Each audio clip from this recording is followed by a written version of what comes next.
Hello everyone and welcome to the interview with The Pulse. I am joined by two of the top Halo 4 pro gamers, Ryan Geddes and Tyler Blevins. How are you guys doing tonight? Fantastic. It's been awesome. Yeah. Guys, why don't you introduce yourself to the stream for those of you who may not be familiar with the Halo scene. Okay. I am Tyler Ninja Blevins. I'm one of the top Halo 4, just Halo streamers in general. And I've been playing competitively for 3 years. And that's pretty much it. I'm Ryan Geddes as well. I've been playing competitively for about 3 to 4 years as well. Came out in Halo 3, late Halo 3. I do stream a little bit, trying to help the community with my analyses like Day 9 does, but haven't been doing too much of those lately. Haven't had the support from the community. Oh, so you mentioned Day 9. Do you play Starcraft II? Do you know about Starcraft II? What's your history with that game, if any? Yeah, I used to love watching Starcraft II whenever it came out. I played a little bit of Starcraft 1, but nothing serious. When Starcraft 2 came out, I really played a lot. I played almost every day, all day, just like the pros do now. That went on for about a year, and I ended up being like top 2 in Masters, if that's any good. It is pretty good. I ended up beating Root Cats in a matchmaking game, so that was fun. Yeah. My StarCraft background was pretty much like I never knew about BattleNet until like the end of Brood War, like the very end of Brood War, and I played the first StarCraft game so much, but when StarCraft II came out and Halo wasn't really necessarily like on the circuit, I actually started playing a lot of StarCraft as well. I made it to like just like the Platinum League, and I played it a lot. I was really doing good with macro and microing, and then Halo was finally announced. I was like, dude. No more StarCraft. It's so difficult. It requires so much mental thought and capacity. It's just unbelievable. So I'm glad that Halo was announced. I'm glad it was too. Now I want to ask before we get too far into discussion, what do you guys think is your most proud achievement as a gamer for MLG or for Halo? Hold up. Take it first. It'd have to be my 2 wins as in Halo. My coming up and beating the biggest team in the game in Halo Reach Instinct, composed of all like veterans, with my kind of new team. They were basically amateurs until the year before, so that was probably my proudest moment. And then my proudest moment, I have 2. One of them was my very first tournament that I ever attended, that I was actually ever attending like with a real team, like a confident, comfortable team. And I played in this Dr. Pepper 1v1 ladder on main stage against my teammate. We were in the finals. And it was the very first time I won over $1,000 at a tournament. And then my second achievement was winning Dallas, the very first Halo 4 tournament, with my current team that is here today. Warriors. Well, what was mine? Is that what you're asking? No. Oh, Warriors. I think you said what were yours? Okay. No, I said completely. I was like, oh man, Warriors. dude. I'm like, I never really compete. I got like third losers or something like that. I didn't really do well back in Halo 3. We've had worse. Everyone's been there. APG loses on 2, right? Some of the Halo pros right now actually got worse than that. It happens to everyone. You can't avoid it. You cannot avoid it. Well, now that we know you a little bit, we're here to talk about the state of FPS and esports. We want to start off the discussion of why do you guys think that there's no flagship title for FPS? There's a lot of people playing multiple games, whether throughout the years it was Counter-Strike, Quake, even Halo, and a lot of people are trying to play other games nowadays with Call of Duty and Shoot Mania. Why do you think that the communities are so fragmented? Is there a way to unify them all under one game so that esports can have an FPS title? Yes, I would actually love to take the answer to this question. And this has been irritating me from the very beginning of when I finally realized that I had some sort of an impact in the gaming community in general, not necessarily even just Halo. But it's really frustrating when people are saying COD this, Halo this, oh COD sucks, Halo sucks, Gears of War is the best. Or, oh, if you're a real gamer, you'll play PC, you'll play Counter-Strike, you'll play, Source, like all this stupid. It's like we're all in the same boat, same ship when it comes to we are absolutely getting dominated by games such as StarCraft and League of Legends. Like, there's no doubt about it. And that is because we are not unified. Like, we are. And the thing is there needs to be some sort of a game that has the mix of every FPS. And whether it has to be on PC or whether it comes out for, a console, like, PlayStation 3 and Xbox, whatever, like it has to be kind of like a universal thing. It has to be, you know, the leaders of every community really probably need to get together and make an announcement saying like, listen, if we want to trump League of Legends and StarCraft, like we all need to play one game, one title. And as of right now, hands down, as of right now, there isn't a title out there. The games are too different and there's too much, you know, diversity in between games. So That was too good of an answer. I can't follow up on that. So Ryan, I'll ask this question to you. You know, there's a lot of separation, not even within games, but even between platforms, between PC gaming and console gaming.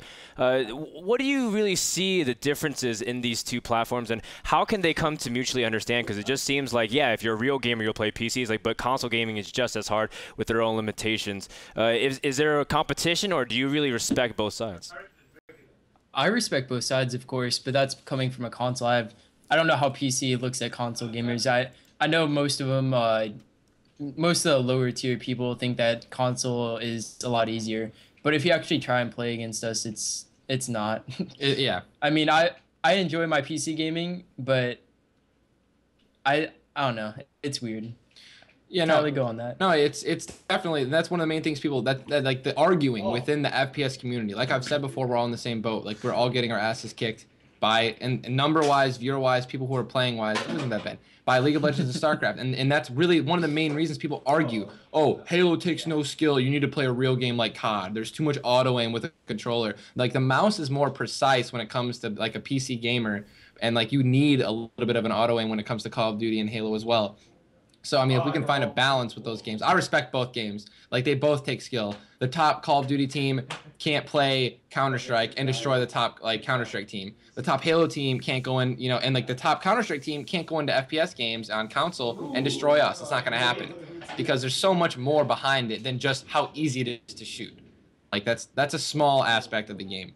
And, yeah. I feel like one of the things that needs to happen for console games to become better as a community is we need developer support. Definitely. One of the things that Call of Duty has done so well is Treyarch has actually followed them and is implementing all the things that the competitive community wants. Everything. And if 343 did that for Halo, I think Halo would be like up there with all the PC games. Definitely. That's a perfect segue into talking about Halo 4, the game that you guys play. You know, when people were talking about, the pros were talking about it at MLG Dallas, right out of the box, that Halo 4 was smoother, it felt better. You know, even just the sandbox version of it felt really fun compared to even Halo Reach. What do you guys think Halo 4 did right, and what do you think that they did wrong in terms of they could have really picked up for the competitive scene? And is it too late for Halo 4? Can 343 do something about it? One of the things that I really liked about Halo 4 is all of its mechanics. Comparing it to all of the other Halos, it has the best mechanics. It is the newest game, so of course they've had time to move it over. But that's the one thing that has on every other Halo. The movement, the jumping, the shooting, everything just registers so quickly. And that is why it's my favorite Halo. Of course it has its problems. The negative parts of it is there's stuff that we don't want as a Halo community. Competitively anyway. We don't want instant respawn in most game types. That 343 implemented that after seeing COD do so well. But that was the one thing that made Halo separate from any other game, was the fact that you had your own settings. But now we can't really do that. There's other things like you can't drop the flag. The one thing that they didn't do well, 343, is they didn't make it as customizable as we thought it would be. If we could take off instant respawn and take off, we could drop the flag or something, I feel like a lot of Halo people, competitive Halo people, would still love this game.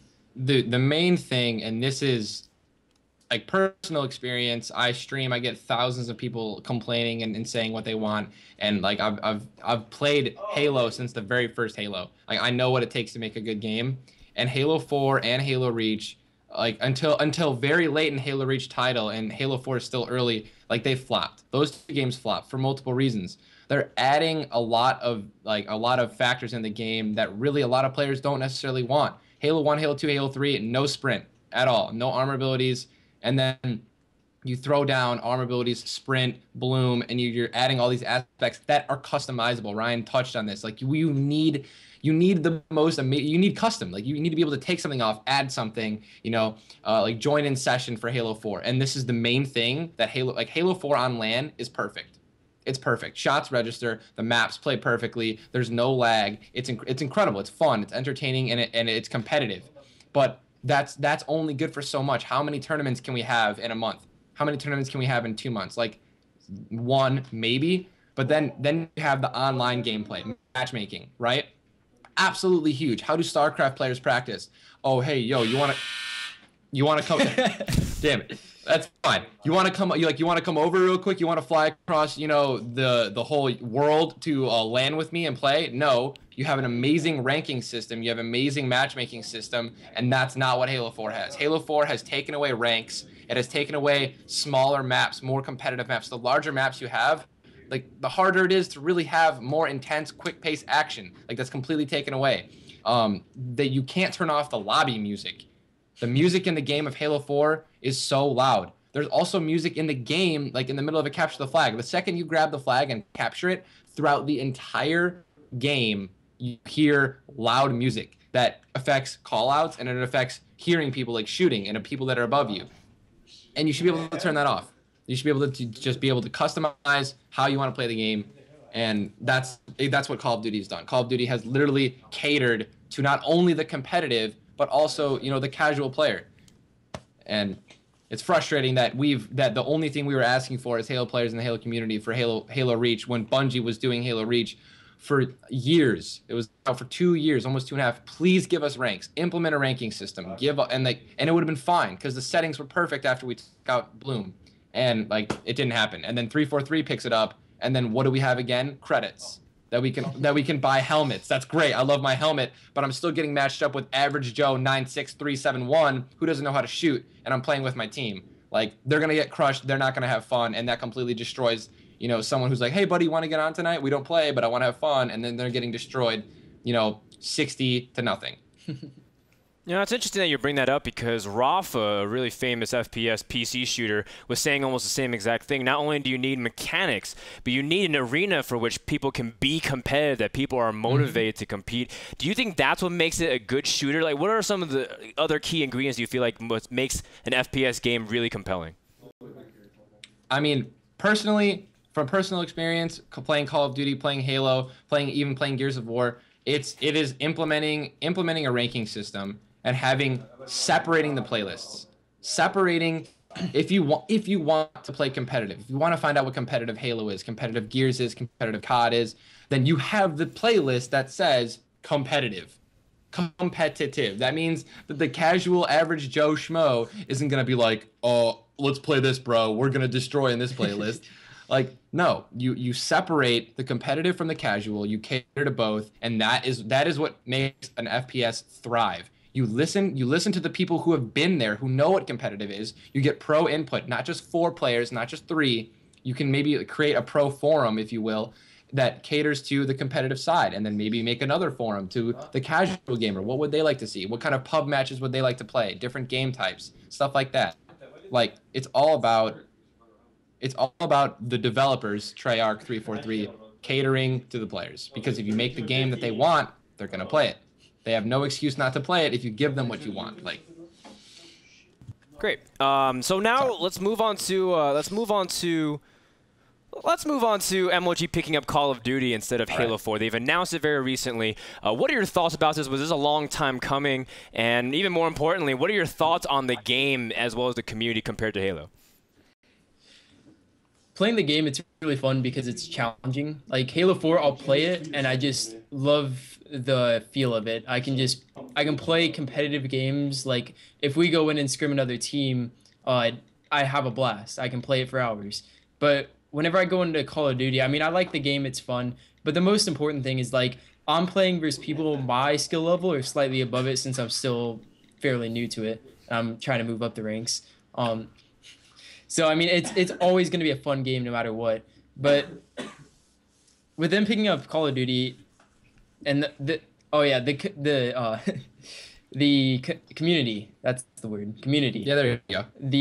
The COD community so far has been really welcoming. I have to give them props for that. And Halo, some COD people came over for MLG Dallas, and we had problems with them. For some reason, people went over and heckled him, watched them play, and just were laughing whenever they missed shots or something. And it was really immature of us. or immature. Some of us, the professional community, really liked it. But whenever we go over to Call of Duty, they know who we are. We've scrimmed or we played some teams in it. It's been really fun. But they always like, hey, good luck with the transition. Every Like, have time. fun. It's really amazing to see that in their community. The Call of Duty being picked up by MLG, definitely a long time coming. Like, it really was. What the developer support was there pretty much from the very first time they introduced the game. When I saw the Call of Duty live stream, I think pretty sure it was on Treyarch's Twitch account, and they were like, and I just saw the viewers skyrocket at like 10 in the morning. Like 60,000 people were watching it. And what do they have there? They have Hastro, and they flew out, I'm pretty sure, 2 professional teams to play against each other. Like that. They wanted it. They wanted it more. Like the Call of Duty community and the Call of Duty developers wanted it more. They wanted it competitive. They wanted it to go in the long term, and that's what you. And I honestly, I'm not even upset because I still enjoy Halo 4. I also enjoy Call of Duty as well, and like they deserved it. Why would I want to push a game that I know technically right now, matchmaking wise? I mean, I haven't really seen tournaments, but matchmaking wise isn't better. Like, Call of Duty is definitely more fun to play with your team because you know that you can play competitive, you can play in that league play, get gold or whatever the best rank is, diamond, platinum, master league, and play against some of the best players in the world. Whereas in Halo right now, you know, from a competitive standpoint and a chill standpoint, you know, it's not fun. Unless you play custom games, unless you get those competitive settings, which aren't implemented right now, you don't even have a playlist for the newest competitive settings that have been out for like almost 3 weeks. So, I mean, I say props to Call of Duty, and hopefully, you know, and it's not too late for Halo 4. It's what, 2-3 months the game's been out? There's so much time to create a perfect online matchmaking system for Halo 4. Couldn't agree more, man. I really wish that both games could succeed in their own regards. So does that mean that you're not going to switch over to Call of Duty? You're going to try to ride out the Halo wave, play in other tournament circuits until the wave is over, and then make the switch? Or are you guys going to try to do both? What's the status with you guys playing Call of Duty? Because I see you guys stream it sometimes here and there. How are you guys approaching both games? We really wanted to, when MLG started making the announcement, like Halo, like they're hinting Halo wasn't going to be on the circuit. Us Warriors, Goofy first made up the decision to try to play Call of Duty as well as Halo. If we do end up switching over to Call of Duty, which we haven't decided, there are still tournaments for Halo. Arena Gaming League, which is actually this weekend. We're going to. We're all here at the house, waiting to go. They're still going to hold tournaments for Halo, and they've already announced several tournaments that they're going to be holding. There's also some other tournaments, other possible tournaments. So even if we do switch over to Call of Duty, which we are contemplating right now, we're here talking about it. Yeah. We would still be a Halo team first. If there are any tournaments, if there's ever any competition in Halo, we'll stick to that. But right now, it's not looking so good. Yeah. Announcement wise, but there's still possibilities. Of course, you have to go where the money is. Like, we're professional gamers. Like, we say we're professional Halo players, but I mean, in the long run, we are professional gamers. We understand Halo to such a deep depth and such a deep understanding which is because we put the time into it. If we wanted to, if Halo, hypothetically, Halo was dropped entirely, AGL, which it's not even close, but AGL drops it, everyone tweets about it, all the leagues are like, we'll never pick up Halo 4 until Halo 5. Then, yes, of course we'd go to Call of Duty 100%, you know, full throttle. Like, I probably wouldn't play Halo ever again because it's where the money is. Like, this is our job. For a lot of us players, a lot of professional players out there, this is our job. And when Halo 4 was on the front, you know, like on this, like, oh my gosh, this might not be a tournament, so many professional Halo players jumped ship. And, like, they wanted to go to Call of Duty. They wanted to get a head start, if you will. And you can't blame them. It's a smart thing to do, which is why we've messed around on Call of Duty as a team. We've been practicing, but that's pretty much it. You know, we are definitely weighing both options. We plan on trying to play both games pretty much until, you know, see how we do on the first tournament for Call of Duty, which has already been released, MLG Dallas Call of Duty. So. Do you think it's sustainable for Treyarch and Activision to keep releasing Call of Duties every year? Do you think that's going to be too much instability to the competitive scene? Definitely. That's one of the main things. That's one of the main things I've always complained about with Call of Duty. I'm a Halo player when it comes at heart always, and every Halo that's come out has been different in a good way. It's had its time. Every game has had its time, except for ODST, but that was like an expansion campaign kind of thing, not an online game. But like Call of Duty, that's if they need to keep this title. They need to keep this title for at least 1 year, at the most. Maybe 3. It's a great game. They have spectator mode. They have great game types. They have great settings. And they also have great competition. They have great teams. There's no reason for them, and it's what they've done in the past, pump out a game every year.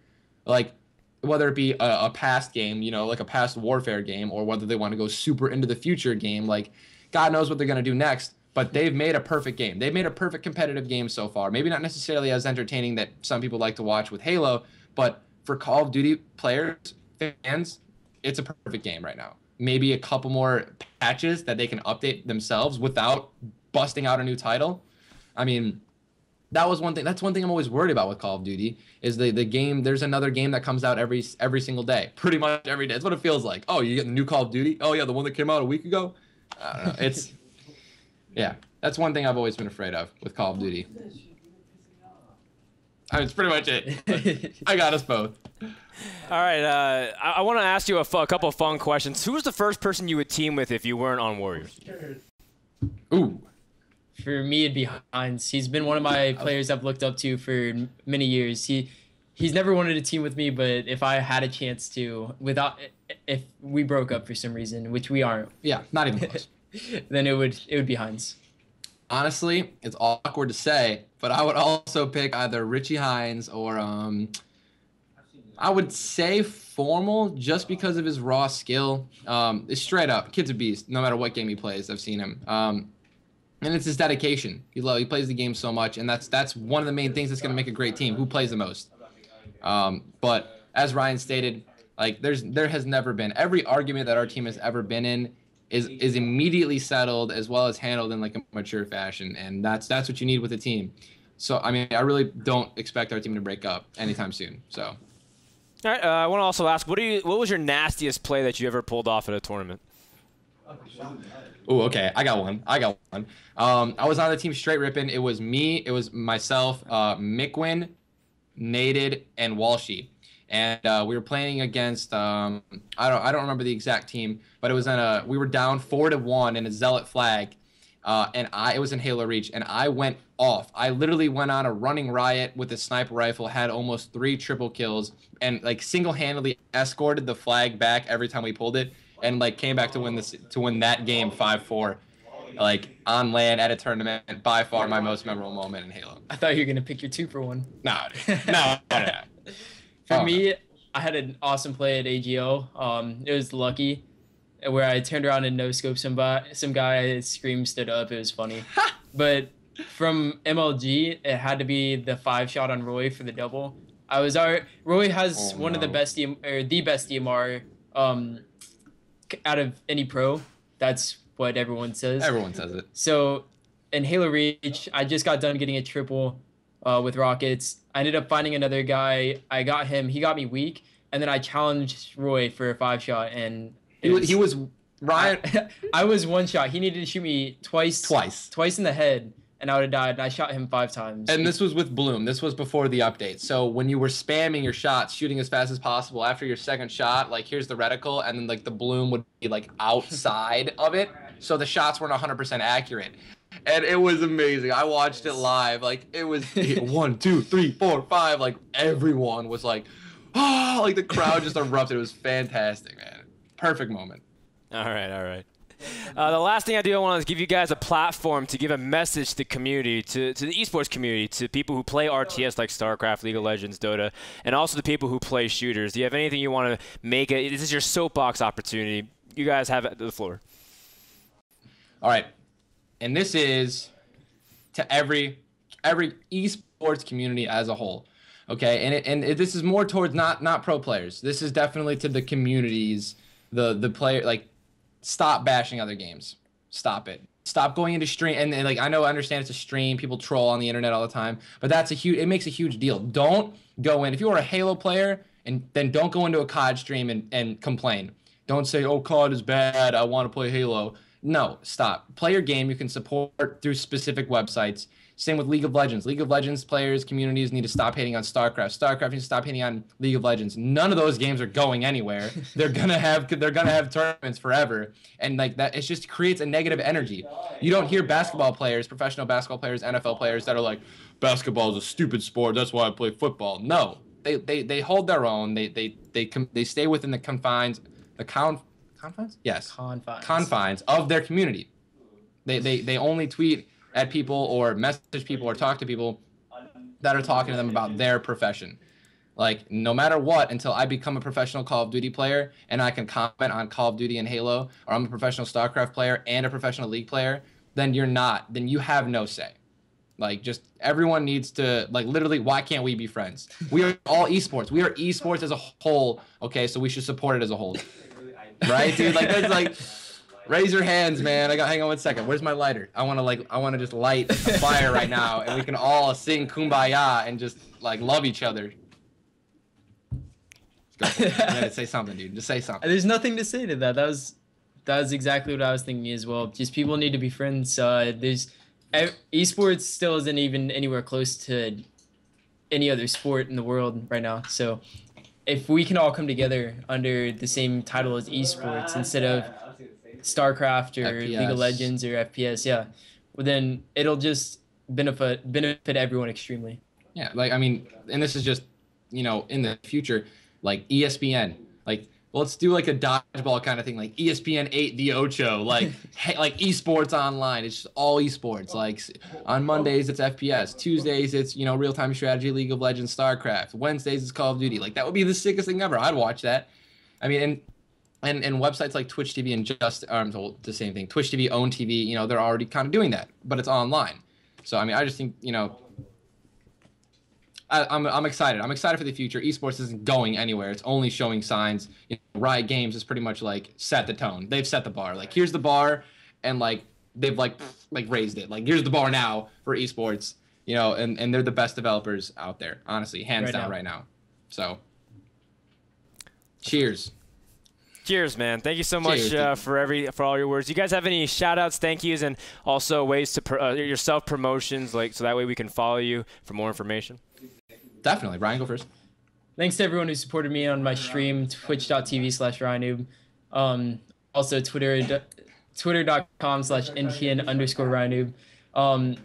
It's been a good ride right now so far, and I couldn't have done it without the community, without everyone coming to my stream or tweeting to me about things that I've done, funny things that have happened. I don't know, just the overall community. It wouldn't have been as much fun. I mean, I'm not really in it for the money, just like most people are. I have my money. I don't need it. It's mostly just for the fun and the competitiveness of the game. Okay. That was beautiful, man. All right, I want to shout out to all my Twitter followers / fans on Twitch TV, my stream, twitch.tv/ninja. It's a / by the way. forward slash. I don't know which slash it is. And then also my Twitter at ninja RTB, no spaces, underscores, none of that. Shout out to my current sponsor, My Nutrition, and I mean, just everyone that supports esports, man. I love when people come in and they like my passion to the game and they just compliment on how I play the game, not the game I'm playing. So shout out to everyone that literally is. Yeah, no, and my teammates, of course, because that's probably going to be in there. To my team, Ryan, Faisal, and Legit. So. Shut up. All right, thank you so much, guys, for joining us. Good luck in all your future endeavors. Thank you so much. Thank you.